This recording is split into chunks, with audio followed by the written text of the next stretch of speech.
Hello and welcome everyone, and thank you for joining me here today.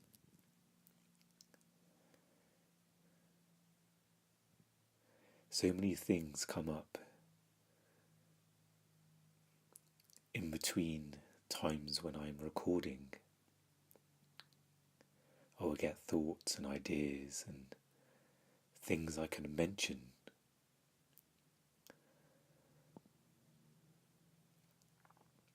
But as these are unplanned and spontaneous, often the ideas or things I'd want to say have been forgotten, or they're in me somewhere, and perhaps they will be shared on different episodes. I purposely don't write down ideas I have unless it's fairly vague, because I want these episodes to be, I guess, fresh.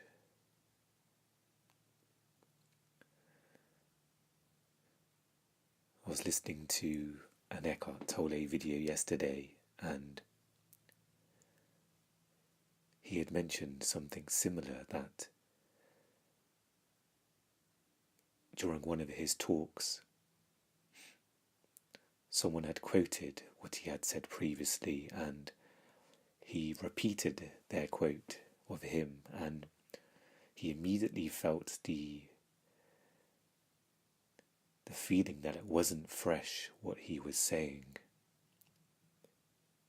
It was simply rehearsed.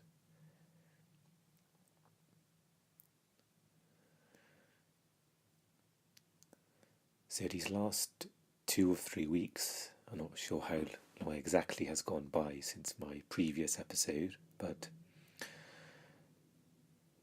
I've been having a difficult time with my mental health,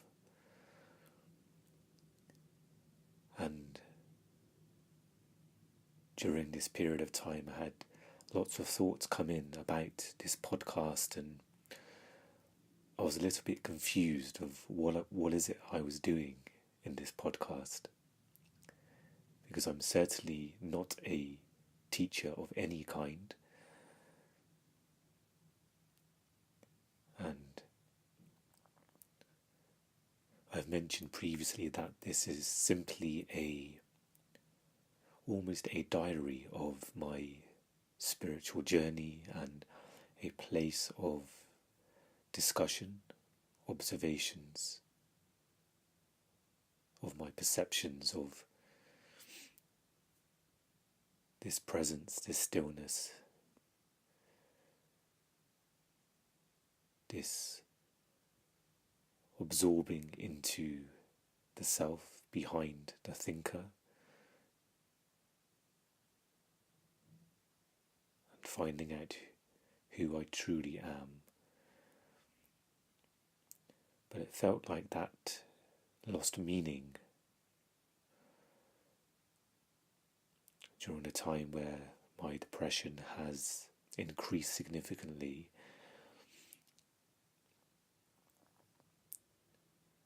and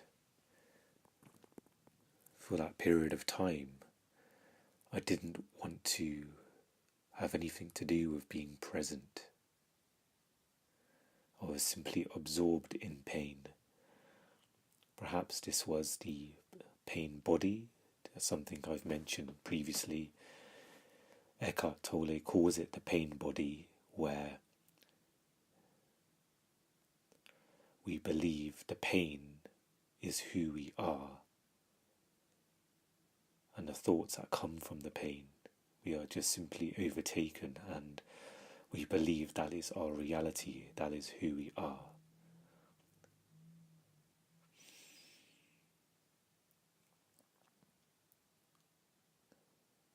So I had some serious thoughts about perhaps ending this podcast, just simply because I was unclear of what I was doing with it.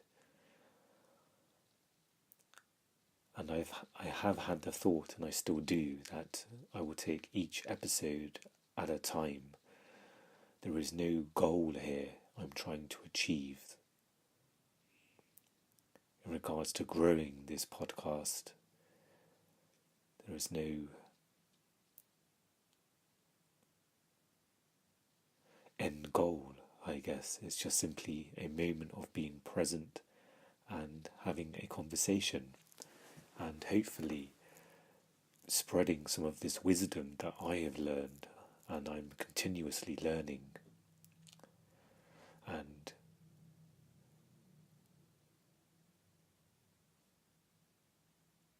in the hope that with this learning there is an experiencing, which is what's most important. It's not about the learning in some respects.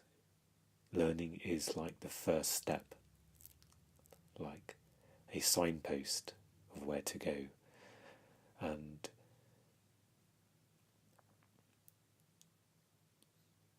perhaps people who come across these podcast episodes can then be linked up to other spiritual teachers that I've talked about, such as Eckhart Tolle or Mooji. I think I've mentioned Thich Nhat Hanh before as well. But the idea of this, all this talking, is for there to be an exploration into being.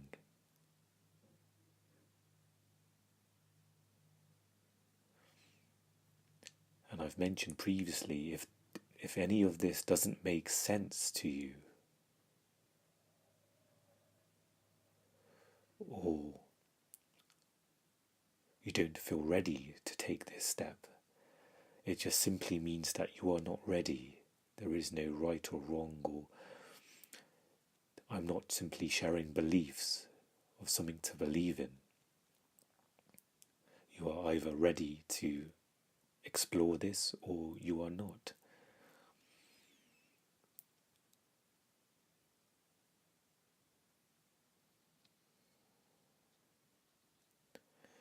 And one thing I learned in these last few weeks is as much difficulty I was in and as much suffering I was in, is that this too can be seen.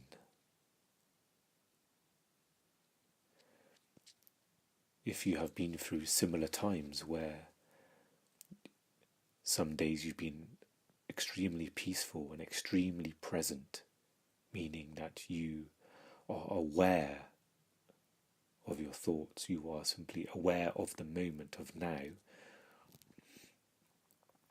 and then a few days later or a week later you're in complete confusion, you're in pieces, not knowing what's going on. With watching a Mooji video, he mentioned this, like a pendulum swings. We'll go into stillness, and in his own animated way he described that as being very blissful, and you may be very blissed out and very present and very almost honouring each moment, or honouring the now, which is just one moment. There is only this one moment. And then suddenly the pendulum swings and you can't find that stillness again. And you may be in despair, thinking, where did that go? I had it. How can I get back to it? And all of this is seen.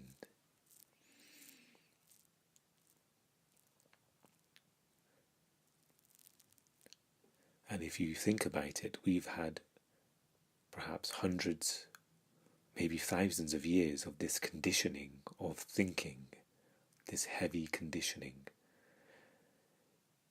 In the last few hundred years, thinking has increased significantly.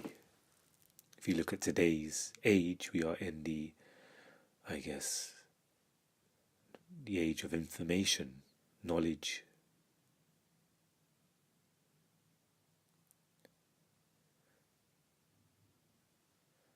But something will have to change, and it is changing, because if you look around the world in regards to mental health, in regards to people who are being stressed, worried.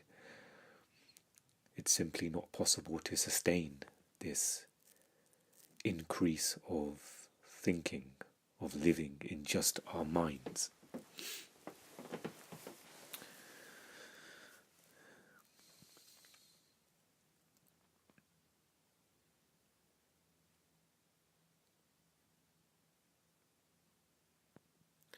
So as much as I was aware of the teaching of being present and my experience is, which one thing in being stillness is, it's, for me at least, there is no memory of it because it's so light.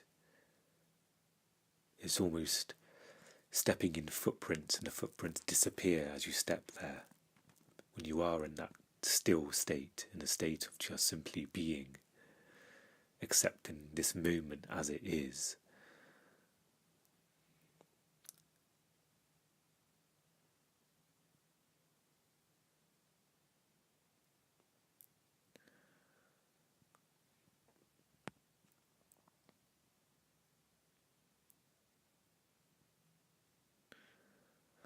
And with having guidance, books, videos, they are a great resource on this journey, especially if you are doing this alone, or you may not have a group of people who are on this same journey. Sometimes it can be a bit difficult in that sense. Because if you were with a group of people, then there will be lots of reminders to be present. Inspiration as well. So, there are groups that meet up around the world. I was on Eckhart Tolle's website yesterday, and if you look around on the website, you'll find a place, I think it's called simply groups or discussion groups. I may be wrong there, but as you browse, you'll come across it, where there will be a list of names and phone numbers for different countries and cities around the world that you can connect with, who organise meetup groups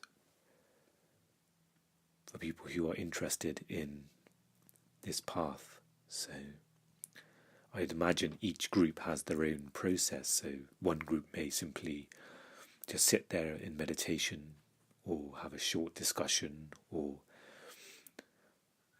they may watch a video together and then be still afterwards. But it's another way to try and connect. So that's something I may do myself in the future. And Mooji has something similar. I think with Mooji there are contacts for different countries around the world, so you can go there to watch a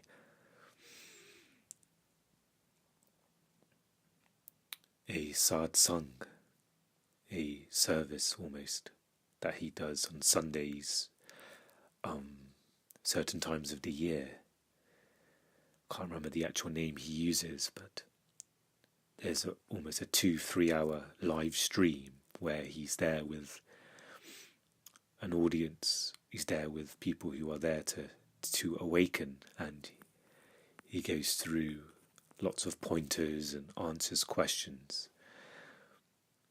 And that's on Mooji's page as well, where there is a way to connect.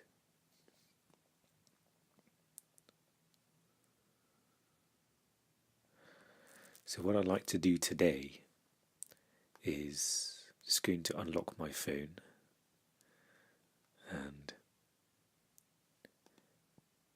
go to my Kindle app and open up The Power of Now. I thought perhaps I can read a passage and we can just simply dwell on that, or maybe discuss it a bit, or maybe there'll be no need to discuss it or analyze it, but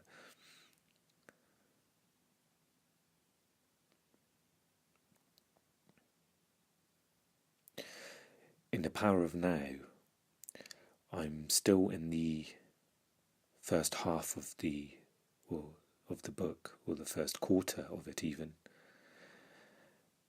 And the way the book is formatted is where questions are given and then Eckhart answers the questions. And these questions, I believe Eckhart had collected because they were frequently asked. And so before he wrote The Power of Now, he was doing some counselling and I think running some groups for people to awaken. And these are the questions from there. So this is on page 49. And this is the question in the book. Aren't past and future just as real, sometimes even more real, than the present? After all, the past determines who we are, as well as how we perceive and behave in the present. And our future goals determine which actions we take in the present. So Eckhart gives the response to this observation that isn't there an importance to the past and the future? Because the past has determined who we are. All of our experiences have led to now, and isn't there an importance to that, and an importance to what we're doing with our life in terms of goals? And this is Eckhart's reply.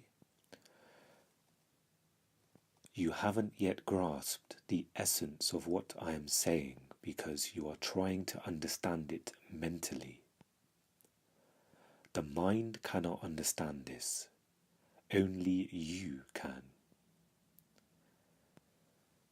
Have you ever experienced, done, thought, or felt anything outside the now? Do you ever will? Do you ever think you will? Is it possible for anything to happen or be outside the now? The answer is obvious, is it not? Nothing ever happened in the past. It happened in the now. Nothing will ever happen in the future. It will happen in the now. What you think of as past is a memory trace stored in the mind of a former now. When you remember the past, you reactivate a memory trace, and you do so now. The future is an imagined now, a projection of the mind. When the future comes, it comes as the now. When you think about the future, you do it now. Past and future obviously have no reality of their own, just as the moon has no light of its own, but can only reflect the light of the sun. So are past and future only pale reflections of the light, power, and reality of the eternal present.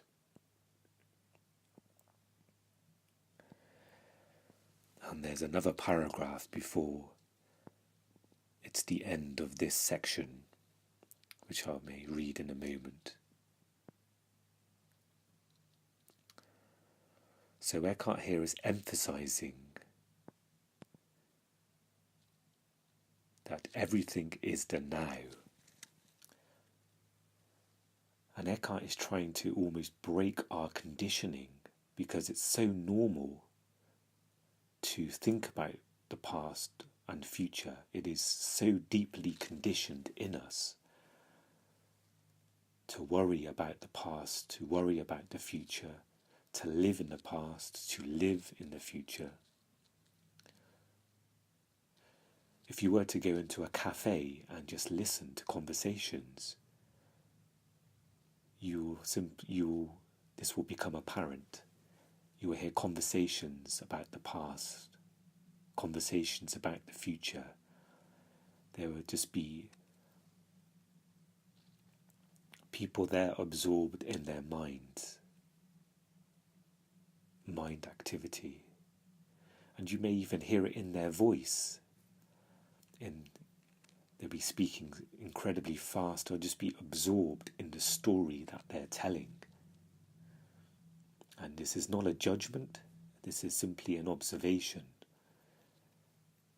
that in this world, most people are identified with the mind, with thought, and it comes out in their actions, and such as what is being said. And so Eckhart is reminding the reader again here, because the book itself is just pointers to being present. And we're so used to being in the past, remembering things, or living through our memories, and or projecting how a certain appointment is going to go, projecting or hoping that the concert you're going to is going to be exciting as you think. But what is lost in doing this? The present moment is lost.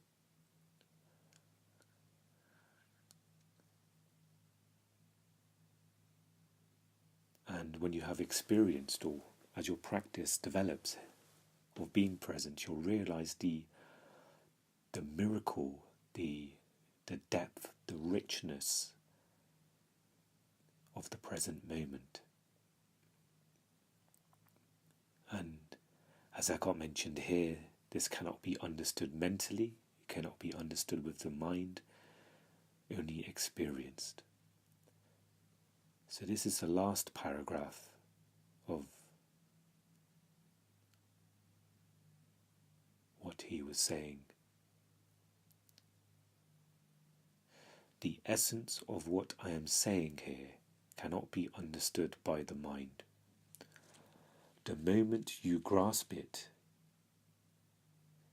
there is a shift in consciousness from mind to being, from time to presence.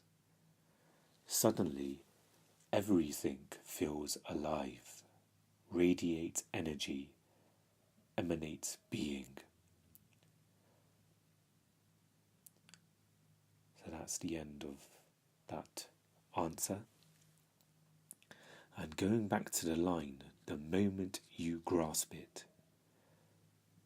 So the moment your consciousness shifts from being in thought to being in stillness. It's incredibly subtle.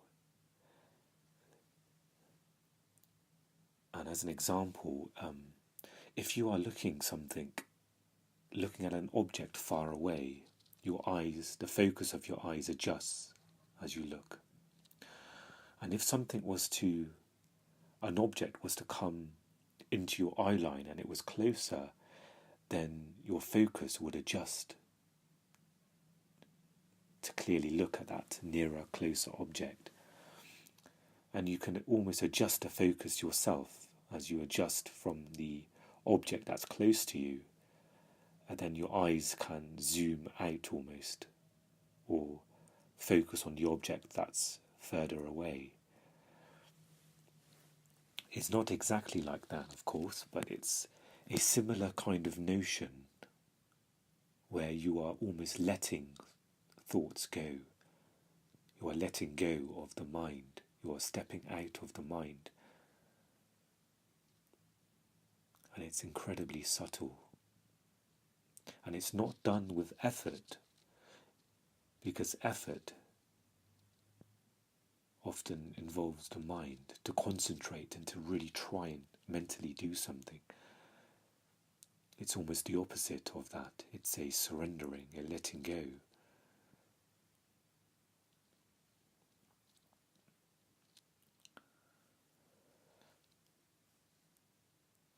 perhaps I may do some more readings as I continue with the power of now.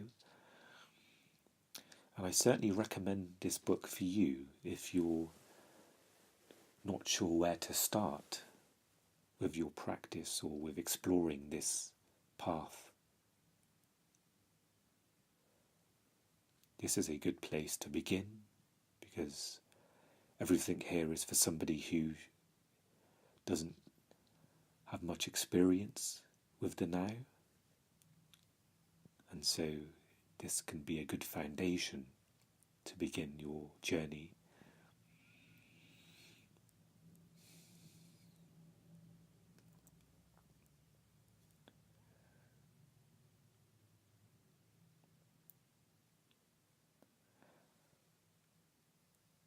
So, just to remind you that I'm not sure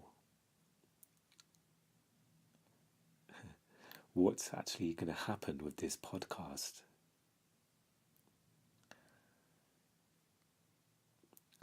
I guess the one simple thing I like about this is that I'm sat here recording on my phone.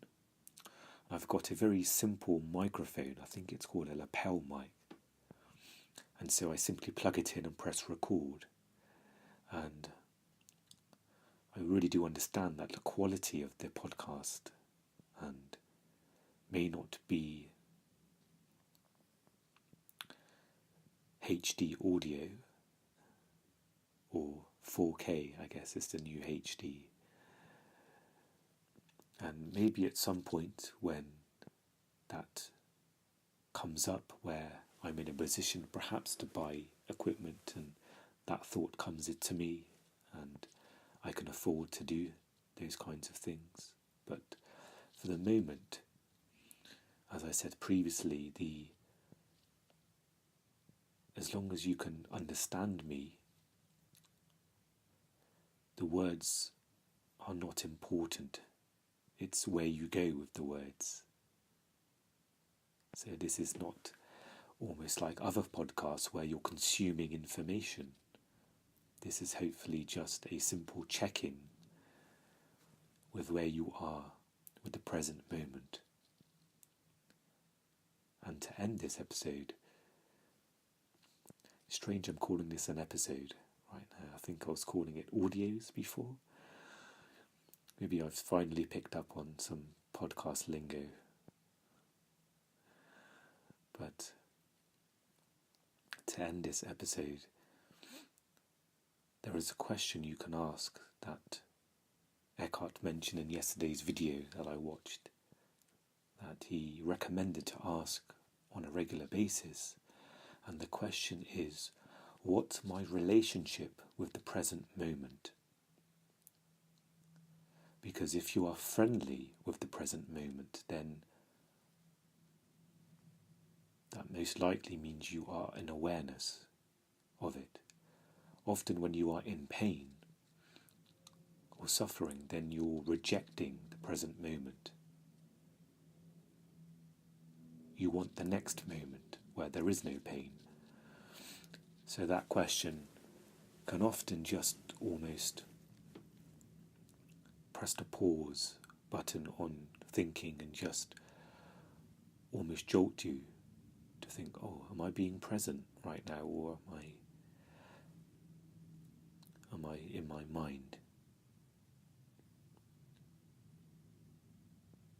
So that's something that I'm going to use in the next days that come, today especially.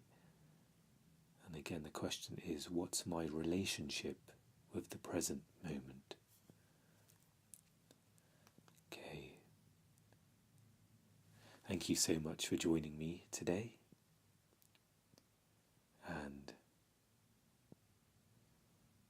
I wish you well, and I will speak to you again very soon.